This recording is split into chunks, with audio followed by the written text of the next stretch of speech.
Here's something nobody told me about for an embarrassingly long time into my photography career. Pay attention to hands, specifically where your subject's hands are in every single photo. I have a pile of early portraits where all of my subject's arms are just hanging very still, straight at their side, as though they'd been asked to not move under any circumstances whatsoever. They look rigid and awkward and completely unnatural. And once it was pointed out to me, I couldn't unsee it in every photo I'd ever taken. Today I'm talking about 6 tips that experience teaches you that nobody tells you up front. By the end of this video, you're going to know what the sneaky, non-technical things are that make your photos secretly look amateur, but more importantly, what to do about it. None of this is gear or settings or even posing for that matter. It's all stuff that lives just underneath the surface. And be sure to stick around till the end. I have saved the best tip for last. If you're new here, I'm Karen. I spent 13 years as a professional portrait photographer, and I taught myself photography the hard way. I'm here to help you skip as many of those painful lessons as humanly possible. But first, let me tell you about the time that I tried to shoot a family of 20 people using an aperture of f2.8, because this is a perfect and only slightly embarrassing example of what happens if you don't think things through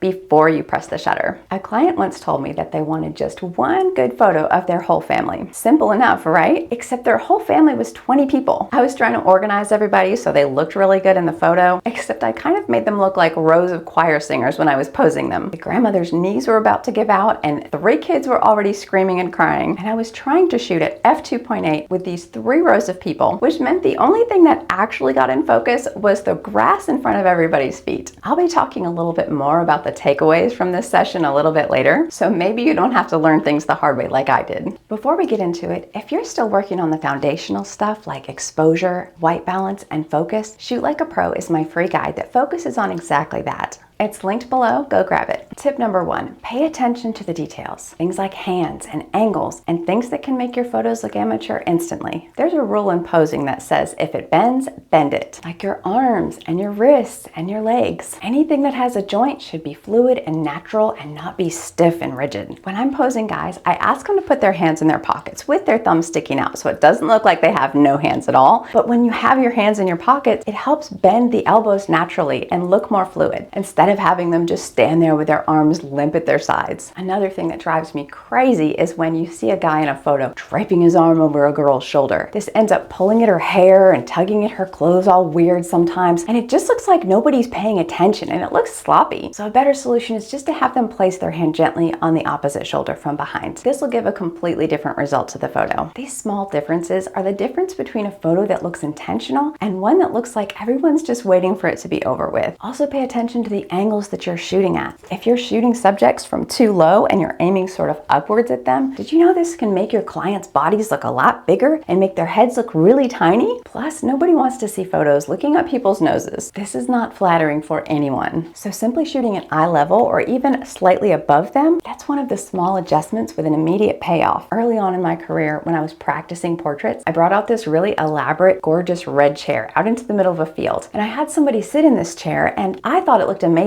But the problem was I was shooting from the most unflattering angles possible. I ended up cutting things out of the background that should have been in the photo because I didn't understand composition very well. And I wasn't at the best angle to make the client look great either. So had I thought about these little details early on, my photos would have been a lot stronger back then. And it's one of those things that once you see it, you can't unsee it. Drop me a comment below and tell me, have you ever gotten home after a shoot and looked through your photos a little bit too late and realized there was something in the background that you just couldn't unsee after the fact, but you completely missed it at the session? Give me all the details because I love stories like this. This leads me to tip number 2. What's behind your subject is just as important as what's in front of your subject. Beginners focus so much on their subject that they forget to look around the subject to see what else is in the frame. Oftentimes you'll find telephone poles growing out of somebody's head, parking lots in the background, random strangers that are passing by, and garbage cans that are barely out of the frame but not quite all the way. Your eye goes to wherever the photo leads it, and if the subject isn't clearly the focal point of the image, the viewer's eye wanders to whatever is most distracting. So scan the whole area before you take your shot, not just where the subject is standing. Getting closer to your subject or having a wider aperture so the background is more blurry, or even repositioning yourself so that you have a cleaner backdrop. Any of these solutions fix the problem, you just have to do the work of looking first. I spent way too many hours early on in my photography career editing things out of the background that I could have simply avoided had I taken a little bit of extra time at the beginning to look around. And you can do the same thing with a little bit of practice. Tip number 3 is avoiding large group shot disasters. Back to the story where I was telling you that I had a group of 20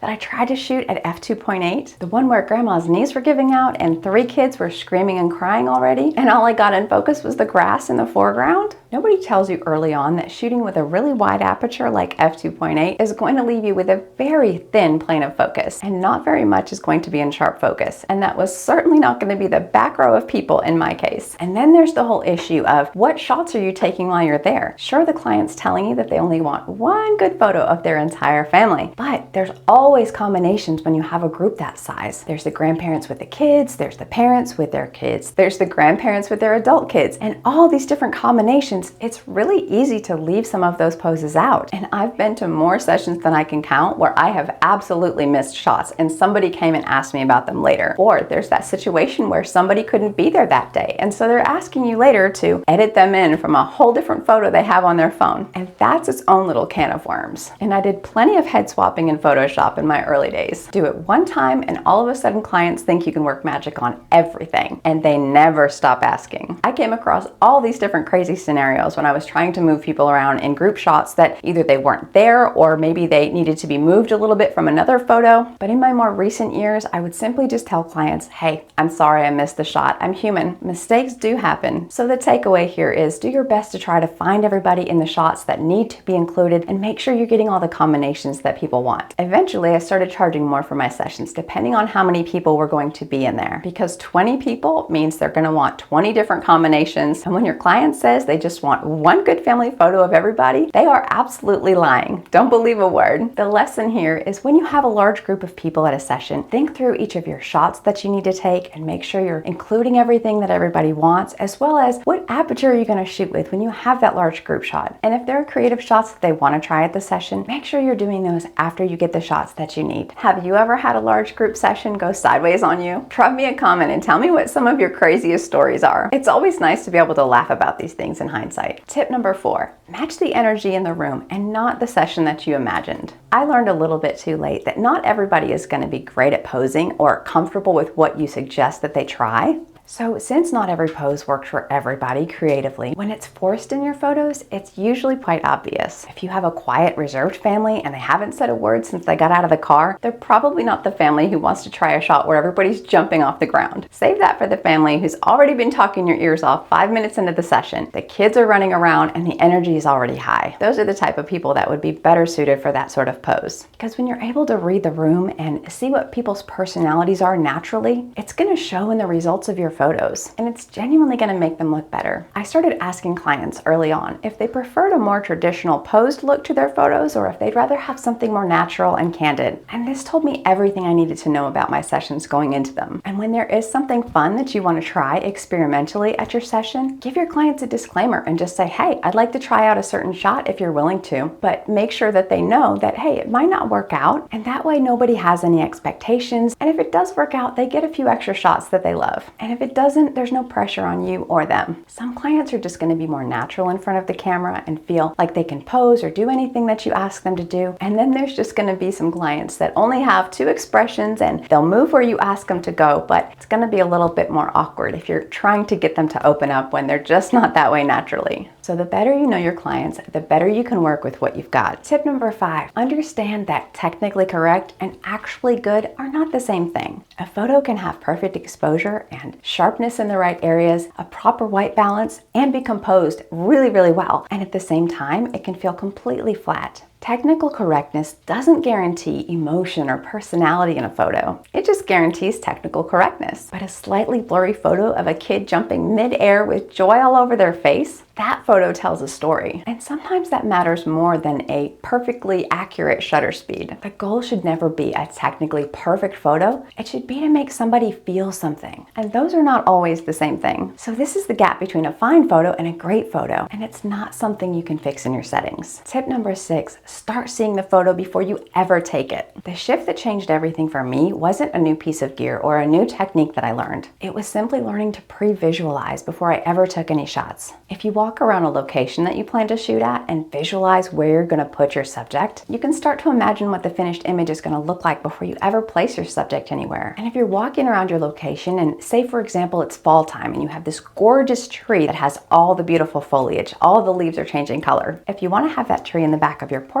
you need to be able to think about how far do I need to put my subject in front of that tree so that I can get the whole tree in the frame. If you simply place your subjects right underneath the tree, you're going to get the trunk behind them and maybe a few low-hanging branches. But in order to get the whole tree, you've really got to scoot your subject a lot farther forward to be able to get all of that in the background. And if you want the tree to be off to one side in the corner of your image, you just need to position yourself and your subjects in such a way that the tree ends up in the corner of your frame. That sort of spatial thinking about where to position your subjects in relation to the background and how you want everything to look as a finished image, that does take a little bit of time to develop, but once it does, that makes a huge difference in making your photos look intentional, like they weren't just thrown together accidentally. And all of this pre-planning and being able to visualize things in your images before you shoot them, these are the sort of things that help you stop reacting your sessions and just shooting whatever's in front of you, but instead actively building the image that you want. Once I started doing this regularly, it became clear to me that my sessions went from very reactive to a lot more professional looking. Instead of rushing through my sessions and feeling like the client was just wanting to get out of there so they could go eat dinner and I wanted to be done for the same reasons, every session is an opportunity to try something new or just take the best images that you can. So my attitude started becoming, how can I wow myself and my clients at every session? Amateur looking photos aren't always the result of bad gear or incorrect settings. Amateur looking photos happen because of the details. The hands, the angles, the background clutter, or the poses that don't match the client, and the shots that are technically correct but don't make anyone feel anything. These are some of the things that experience teaches you quietly that you often have to learn the hard way. But now you know what to look for and it changes everything. And I genuinely want you to get this, not just understanding it intellectually, but seeing things differently when you're behind the camera. That's what leveling up looks like. Shoot Like a Pro is linked below. It's free and it covers the foundational stuff that helps you identify what's wrong in your photos. Go grab it and go start taking more professional looking photos. And if you've made it this far, leave me a comment and tell me, how long have you been shooting? I always love finding out where everyone is on their own journey.